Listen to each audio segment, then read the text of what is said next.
A ver, si el aumento de los salarios fuera posible por simple decreto de nuestros gobernantes, entonces ¿por qué hacer tanta algarabía por un 20% y no increpar por un 200%? Pues bueno, esto se debe a lo que parafrasear el presidente de Estados Unidos, Bill Clinton: "Is the economy stupid?". ¿Quieres conocer más? Pues acompáñame en este análisis. No te despegues.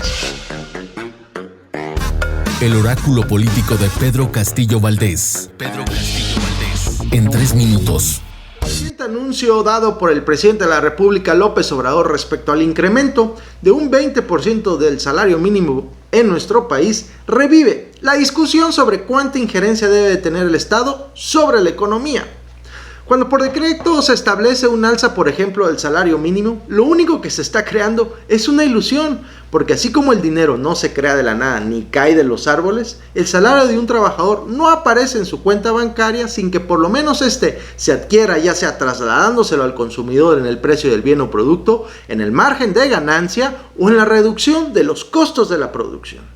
Esto nos permite desmitificar la importancia del salario mínimo como una herramienta que le permitiese al trabajador acumular mayor riqueza, sino que realmente funciona como un mecanismo de defensa para la fuerza laboral que le garantiza un monto base que debe obtener de dinero por su trabajo. En cambio, su efecto en la economía es directamente proporcional al incremento de la inflación.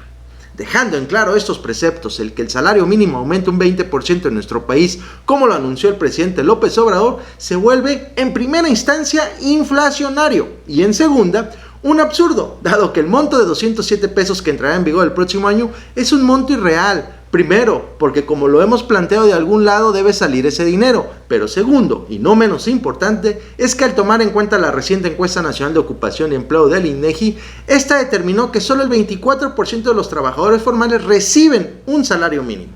Esto nos evidencia que la mayoría de los trabajadores de nuestro país que se encuentran en la formalidad no están supeditados a la medida del salario mínimo, sino que obtienen ingresos superiores por su trabajo, dada la propia dinámica económica de nuestro país.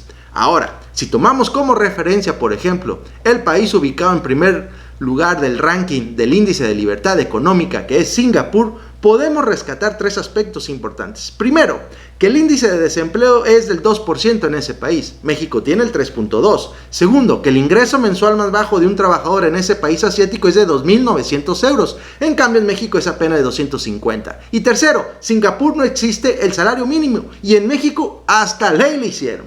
Bueno, hasta aquí mi comentario. Gracias por compartir la información y te invito a que nos sigas en nuestras redes sociales de Oráculo Político en YouTube, Facebook y Twitter. Nos vemos en la próxima emisión y como siempre les digo, despierta Colima.